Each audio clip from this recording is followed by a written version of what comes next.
이강인의 소속팀 파리 생제르맹의 소유주 카타르 국영투자청 QSI가 스페인 라리가 2부 리그의 말라가 CF 인수를 추진 중이라는 소식입니다. 만약 QSI가 말라가 인수에 성공할 경우 PSG 선수들이 말라가로 임대될 가능성이 적지 않습니다. 소유주가 같은 구단 간 선수 임대가 생각보다 흔한 일이기 때문인데요. 최근 소속팀 내 주전 경쟁에서 밀려났다는 평가를 듣고 있는 이강인이 출전 시간을 확보하기 위해 말라가로 임대를 떠날 가능성 역시 열리게 되는 것입니다. 프랑스 유력 매체 레퀴프는 PSG의 대주주인 QSI가 스페인 2부 리그에 속한 말라가를 인수할 수 있다며 양측은 약 1억 유로, 약 1,582억 원으로 추정되는 계약 조건을 두고 막바지 협상을 진행하고 있으며 관계자들은 결론이 빨리 나오길 기대 중이라고 보도했습니다. QSI는 최근 몇 년 동안 종목을 가리지 않고 스포츠 구단 지분 인수와 관련해 적극적인 행보를 보였습니다.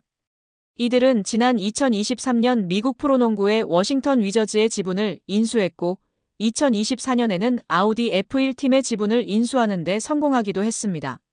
레퀴프는 말라가는 현재 스페인 호텔 및 부동산 회사인 블루베이와 카타르의 사업가 압둘라 알타니가 소유하고 있으나 법정 관리에 놓인 상태라면서 QSI는 말라가를 인수해 축구 외에도 스포츠 전반에서의 활동을 확대하게 된다고 했습니다.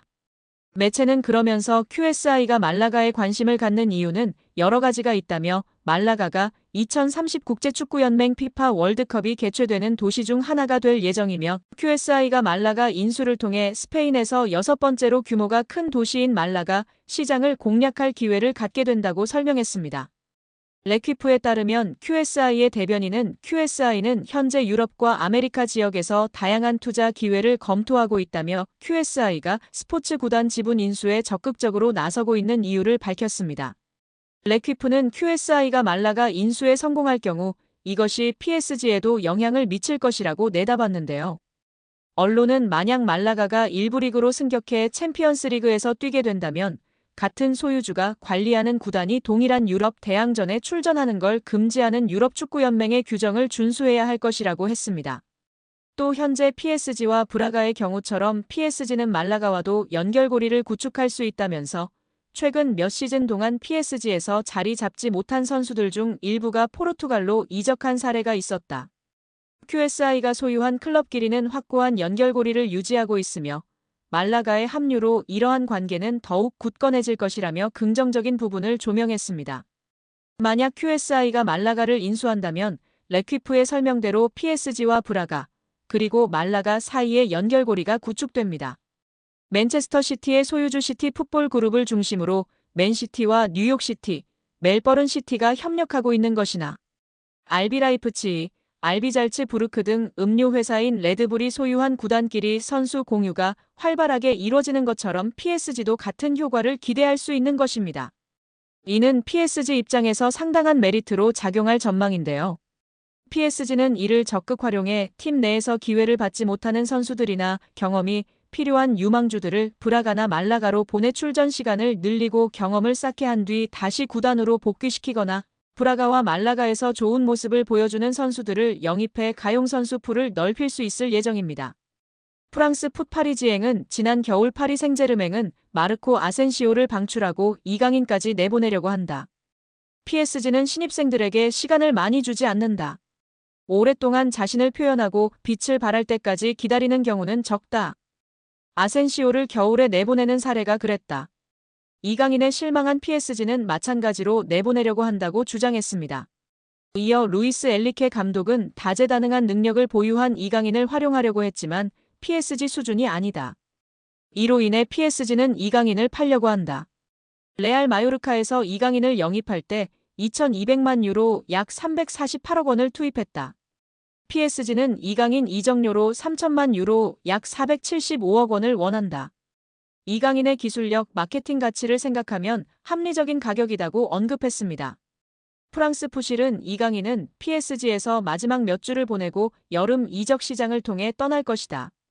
PSG는 이강인을 보내기로 했다. 이강인은 럭셔리 조커로서 활약을 이어갔는데 루이스 엘리케 감독은 기뻐했다. 이강인은 점점 경기에 뛰지 못했다. 경쟁자들의 밀려 대가를 치렀다. 이강인은 이적 시장에 떠날 것이다.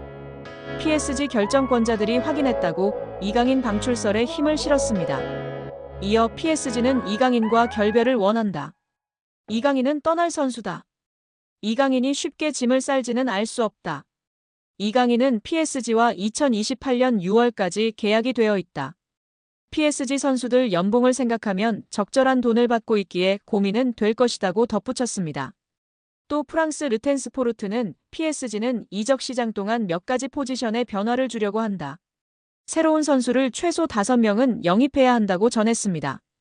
근거로 프랑스 르 파리지앵의 도미닉 세베라크 기자의 주장을 전했는데요.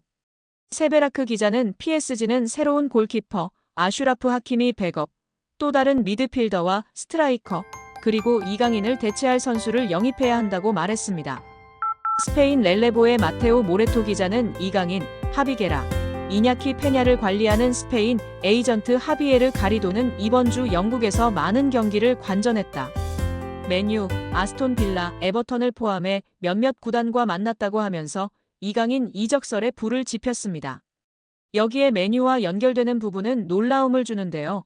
지난 겨울에도 맨유 이적설이 나왔습니다.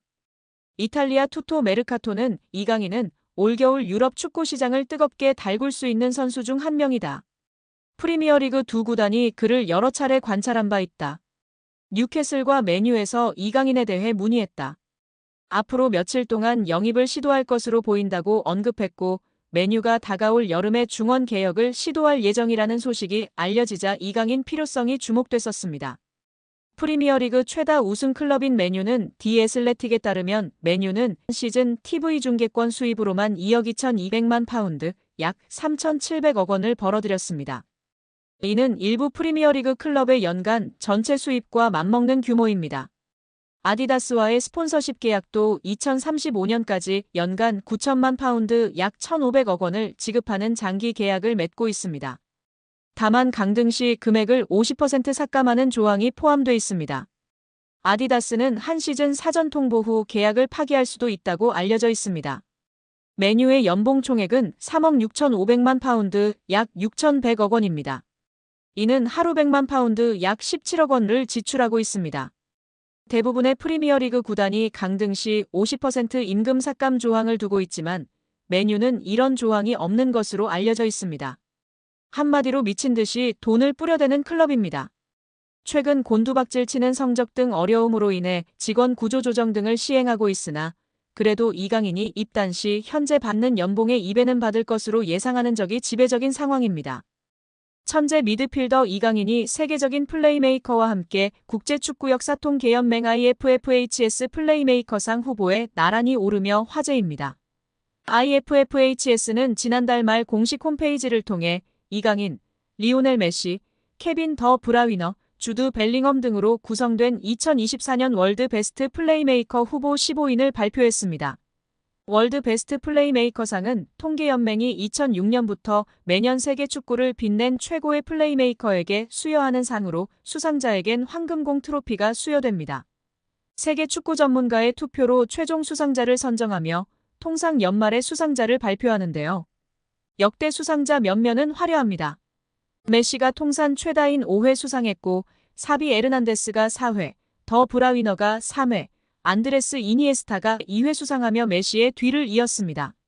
지네딘 지단, 카카, 토니 크로스, 루카 모드리치 등이 한 차례씩 수상했습니다. 더 브라위너는 지난해 시상식에서 181점을 받으며 100점을 받은 메시를 81점 차로 따돌렸습니다. 베르나르도 실바가 78점으로 3위에 올랐습니다.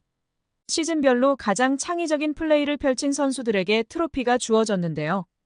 이런 전설들이 수상한 플레이메이커상 최종 후보에 이강인이 뽑힌 것만으로 큰 의미가 있다는 평가입니다.